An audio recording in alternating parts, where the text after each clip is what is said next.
শুভ সকাল আমার প্রিয় পরিবার। তোমরা সকলে কেমন আছো? আশা করছি যে যেখান থেকে ব্লগটা দেখছো সকলে ভালো আছো। তোমাদের আশীর্বাদ ও ভালোবাসার সাথে নিয়ে ব্লগটা শুরু করলাম। এখন বাজে সময় ঘড়ির কাঁটায় ঠিক সকাল 7টা। উঠে পড়েছিলাম অনেকক্ষণই, উঠে আশিবাসি কাজ সেরে ওই যে বাসনগুলো নিয়ে চলে গেলাম একেবারে ঘরের দিকে। তারপরে জানো তো বন্ধুরা, কাল না দুপুরের দিকে কাচাকুচিটা করতে পারিনি, রান্নাটা অনেকটা দেরি হয়ে গেছিলো। তাই কিন্তু বেশ কিছু জামা কাপড় জমে গেছিলো ডোর আমার। তাই কিন্তু আজ সকালবেলা একেবারে লেগে পড়লাম কাচাকুচির দিকে। আর এই শীত পড়েছে থেকেই না আমার সকালে কাচাকুচি করতে একটু ভাল লাগে না। তাই দুপুরে রান্না হাফ হয়, মানে তরকারিগুলো শেষ হয়, ডোডোকে ঘুম পাড়িয়ে তারপর কিন্তু কাচাকুচিটা করে চলে যায় একেবারে রান্নার দিকে। তাই আর কাল কাচা হয়নি, তাই কিছু জামা কাপড় কাচতে বসে পড়লাম। তো জানো তো সকালবেলায় কি সুন্দর কুয়াশা ওঠার পর ঝলমলে একটা বেশ রোদ্দুর দিল। আর কালকের কিছু জামা কাপড়ের সাথে সাথে কিছুটা ব্ল্যাঙ্কেট কাঁথা এগুলো না রোদে দেওয়া দরকার ছিল। তাই আমার শ্বশুরমশাইকে বলাতে উনি না রোদে দিয়ে দিয়েছিলেন। আর ওই দিক দিয়ে দেখেছো শ্বশুরমশাই জলের বোতলগুলো নিয়ে যাচ্ছে মাঠের দিকে। কেন জানো তো? বেলার সময় আমাদের চান করতে হয়, কারণ একা হাতে সংসারের সমস্তটা কাজ সামলায় শীতের দিনে। তার জন্য শ্বশুরমশাই বেশ অনেক কটা বোতলের ভরে ভরে জল রোদ্দুরে দেয়। এই কাজটা কিন্তু শ্বশুরমশাই থেকে থাকে। তাই শ্বশুরমশাই সকালে উঠে সববার আগে এই সমস্ত কাজগুলো সেরে নেয়। তো ওই দিক দিয়ে দেখেছো একটা কাঁথা রোদে দেওয়া আছে, ওইটা হলো শ্বশুরমশাই মানে শাশুড়ি মাদের ঘরে কাঁথা। আর এই দিক দিয়ে আমি কাচাকুচিটা সারছিলাম আর ভাবছিলাম বেলাটা অনেকটাই গড়িয়ে গেল বেশ। আর শীতের দিনে জানো তো বন্ধুরা, কাজে হাত দিতে দিতেই সব কাজ করতে করতে বেলা যে কোন দিক দিয়ে চলে যায় আর ধরেই রাখা যায় না। আর ডোডোর জানো তো এই মোজাগুলো না আগের বছর আমার মা দিয়েছিল, তো সেই মোজাগুলো খুঁজেই পাচ্ছিলাম না। কিন্তু এবছর আলমারিটা ঘাঁটতে ঘাঁটতে ডোডোর বেশ শীতের পোশাকগুলো বের করতে করতে পেয়ে গেলাম। আর এই দেখো শীত পড়েছে মানেই আমার বড়ের নাকি ক্রিসমাস ডে। তো কাল রাতে কাজের থেকে বাড়ি আসার সময় মিষ্টির দোকানে গেছিলো, দিয়ে ছানার কিছুটা কেক কিনে এনেছে। তার মধ্যে অর্ধেকটা দেখেছো ইঁদুরে খাওয়ার মতো, কিন্তু এটা না ডোডোকে কাল রাতে ওর বাবা ঘুম থেকে তুলিয়ে খাইয়ে ঘুম পাড়িয়েছিল। তার সাথে না অনেক কিছু খাবারও এনেছিল, সেগুলো রাতের মধ্যেই আমরা খাওয়া হয়ে গেছিলাম। আর আজকে রবিবার, তাই ডোডোর পাপা বললো চিকেন খাবে। ওর আবদার মেটানোর জন্য যে আমাদের সারাদিন কত কিছু করতে হয় বলে বোঝানোর মতো নয়। মানুষটা হতে পারে বড়, কিন্তু বাচ্চাদের মতো সারাদিন আবদার করেই থাকে। আর আজকে চিকেন এনেছে বেশ 1 কেজির মতো জানো। তাই অনেকটা দেখা যাচ্ছে, অন্যান্য দিন আরও কম আসে। আজ না একটু আমাদের সবারই শখ হলো মিনিকেট চালের ভাত আর কষা কষা চিকেন খাবো। তো আজকে না গ্রেভিটা বেশিটা রাখিনি, অল্প অল্প গ্রেভি রেখে চিকেনটা করেছি। আর কি জানো তো, এক তরকারি ভাত, তাই একটু বেশি রাখার চেষ্টা করছিলাম। আর শিম চচ্চড়ি করেছি, শিম চচ্চড়ি তো কেউ নেবেই না পাতে, সবাই চিকেন হলে চিকেনই খাবে। আর সত্যি কথা বলতে আমি দেখেছি মাটির উনানে রান্না করে খাওয়ার টেস্টটাই সবচেয়ে আলাদা। গ্যাসেও এরকম টেস্ট হয় না। আর আমার কাছে মাটির উনান মানে একটা আলাদাই জায়গা। মাটির উনানে আমি দেখেছি যেমন তেমনভাবে রান্না করে দিই, তবুও কিন্তু অনেক টেস্টি হয়। আর জানো তো মাটির উনান মানে রান্নাঘরটা থেকে আমাদের ঘরটা একটু দূরে, তাই সমস্ত তরকারিগুলো রান্না শেষে ভরে নিচ্ছিলাম। আর এটা কিন্তু আমার প্রত্যেক দিনের কাজ থাকে জানো, রান্না বান্না শেষ করে উনুনটার পাড়ে একটু ঝাঁট টাট দিয়ে ভালো করে ল্যাপা পোছা করতে। এই কাজটা কিন্তু আমার শাশুড়ি মা বলে সকালবেলায় করতে। আমার না মন চায় না, কারণ এই যে দুপুরে রান্না হলো সারাটা দিন, তারপরে রাত পড়ে থাকবে এই বাসি উনানটা, আমার না একটুও সহ্য হয় না।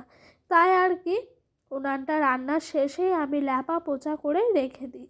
ওদিক দিয়ে শ্বশুরমশাই এসছে, এসে উনি বলছে অনেকটা বেলা হয়েছে, চান করে নাও গা।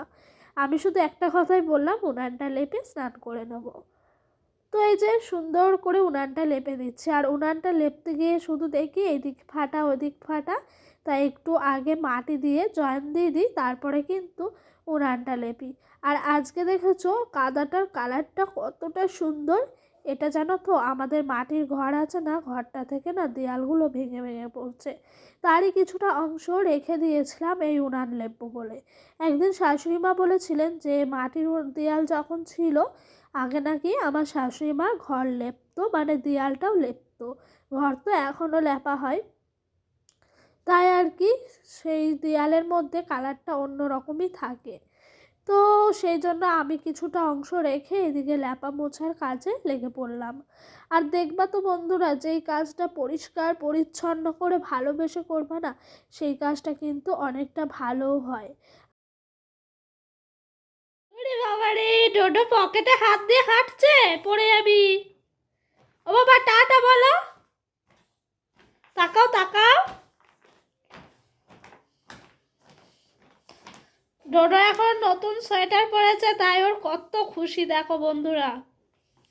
এই সোয়েটারটা তো তোমাদের আগের ব্লগে দেখিয়েছিলাম যে না হয়েছিল, তো ওকে পরেনি, খুব একটা শীত পড়েনি যেহেতু। আজকে দেখছি ভীষণই শীত পড়েছে। এই দেখো ওর ফুল লুক। টাটা করো, আবার হাত ঠুকি দাও।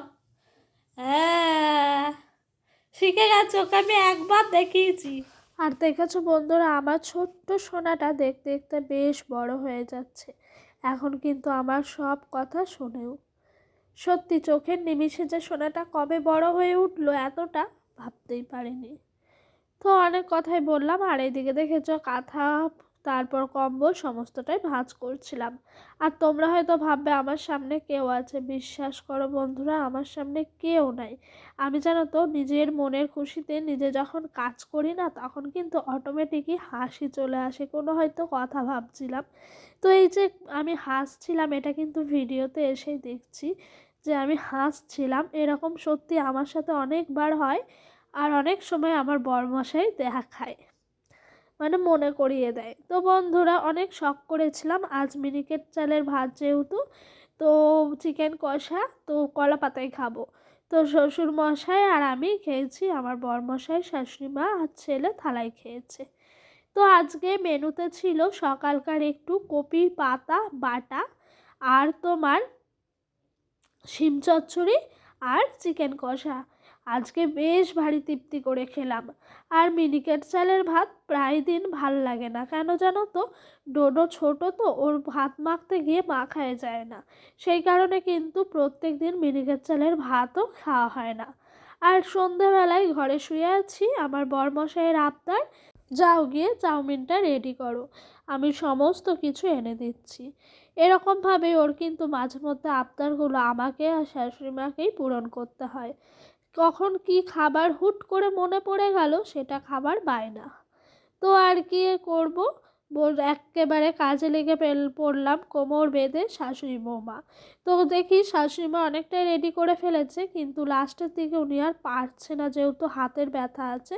তাই আমি একটু লাস্টের ফিনিশিংটা করে একেবারে শেষ করে দিলাম। কিন্তু আজ রাতে যেন ডিনারটা এটাই হয়ে গেল।